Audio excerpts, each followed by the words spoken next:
Hi, I'm Tim, and welcome back to Watches Tonight here at Watchbox Studios. Well, hello there.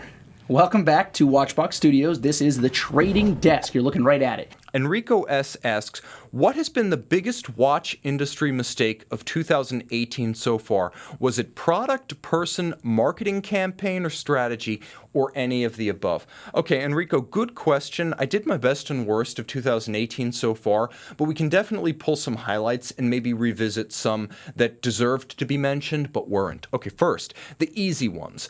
Baume. Not Baume Mercier, but Baume. Too down market with prices between a few hundred and about $1,100. Too weird. Too vulnerable to fashion and smartwatches for more seasoned marketers.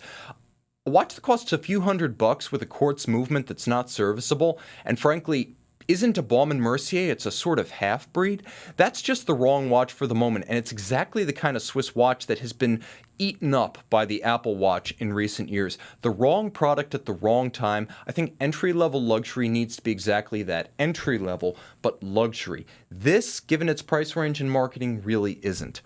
And it confuses people. Is it Baume Mercier? No, but they have to keep explaining that. Okay, Breitling Navitimer 8, the whole line.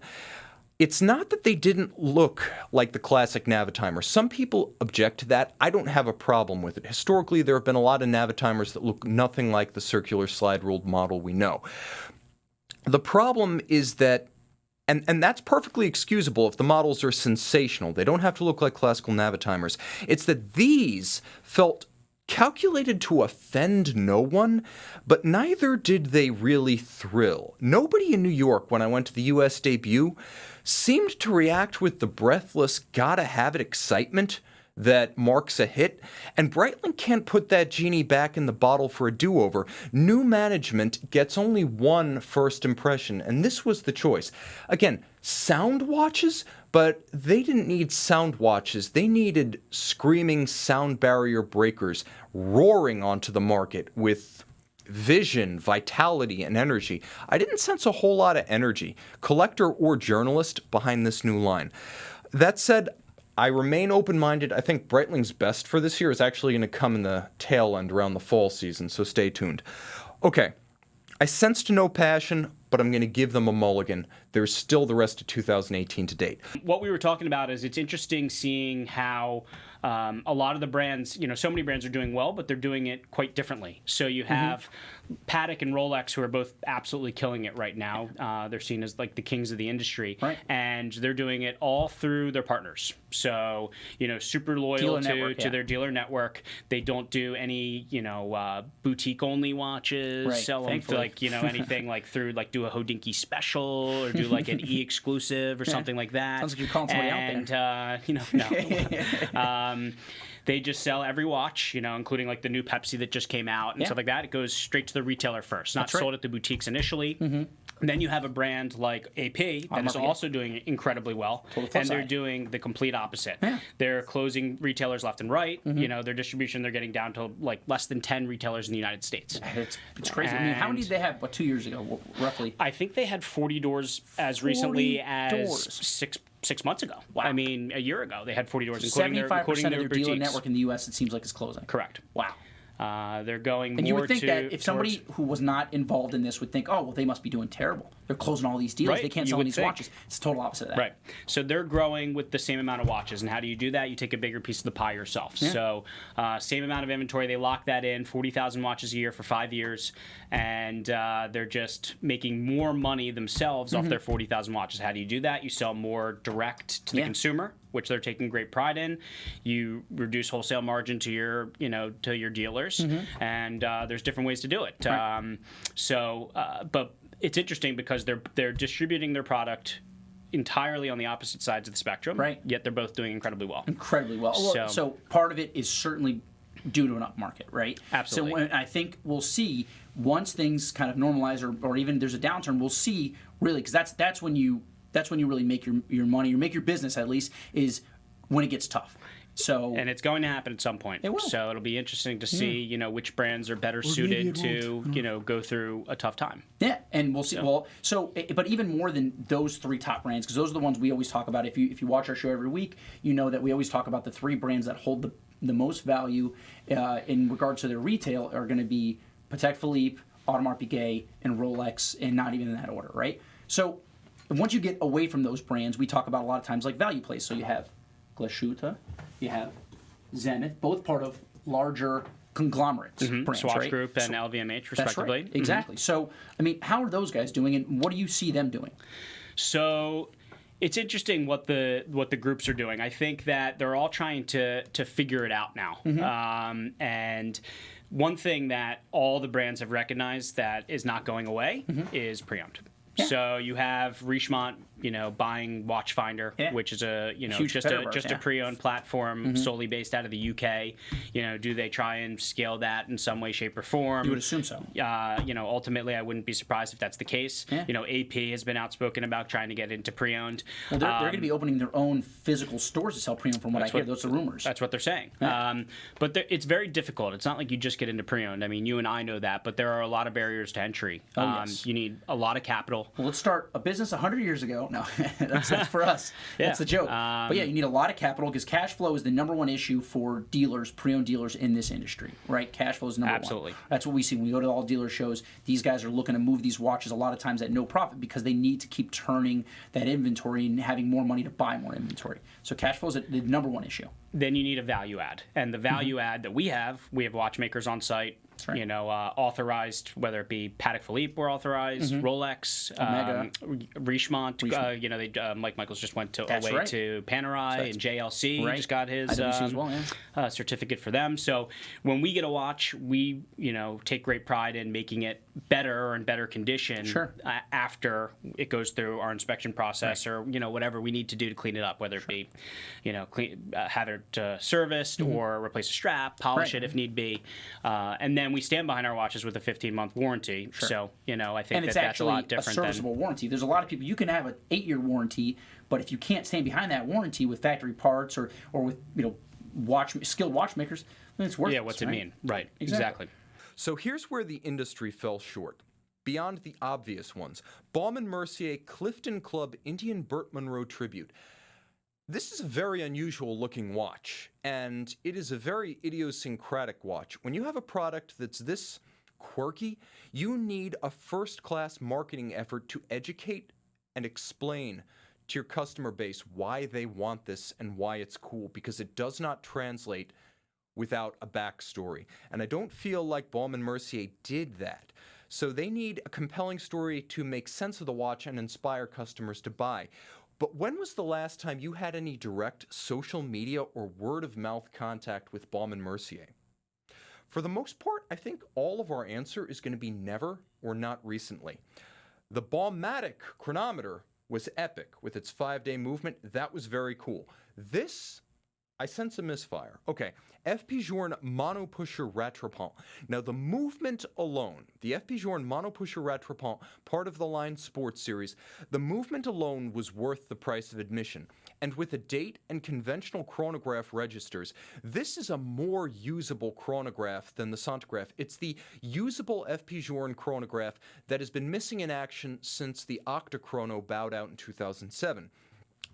But if we keep that image up, the proportions of the bezel, the lugs, and the case look a little bit off. There's a Generation 1 Rolex Deep Sea thing going on here that I don't absolutely adore. Moreover, I think the strongest model was the Platinum one, which is also going to be the least common.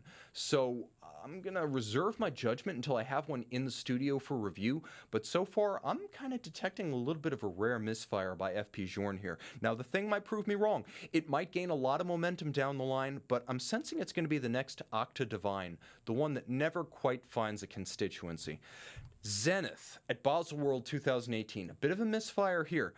The energy of the Dayfi El Primero 21 and the Dayfi Lab of the previous 12 months was largely missing at Zenith's Basel World rollouts, and I expected more. They seem to have an iron in many fires right now without being able to decide on any one thrust, and you do need messaging coherence to market luxury, especially niche luxury like Zenith. So innovation seems to come in all or nothing spurts with Zenith right now, and I didn't sense it at Basel. Yes, the new gimbaled tourbillon, or I should say gimbaled escapement, because it's not a tourbillon, was kind of cool. This Dayfi 0G, but it's not a mainstream product, and it's not going to get the rank and file collectors riled up and excited. So right now, Zenith is doing different styles, different sizes, the Bamford customization, the bringing in tech from Tag Heuer with the Dayfi El Primero 21, high tech, with the Dayfi Lab, but they're not serializing it yet. It's not ready for prime time. They've made 10 of them. There's the Swiss Beats line, which I think is just wrong for the image of the Zenith brand, alienating the connoisseurs and the traditionalists without really bringing in a new constituency. And Hublot and Tag Heuer design style makes it harder to tell the mid-priced Zenith brand apart from the upper-crust Hublot brand, which could help, but also apart from the lower-priced Tag brand, which can hurt.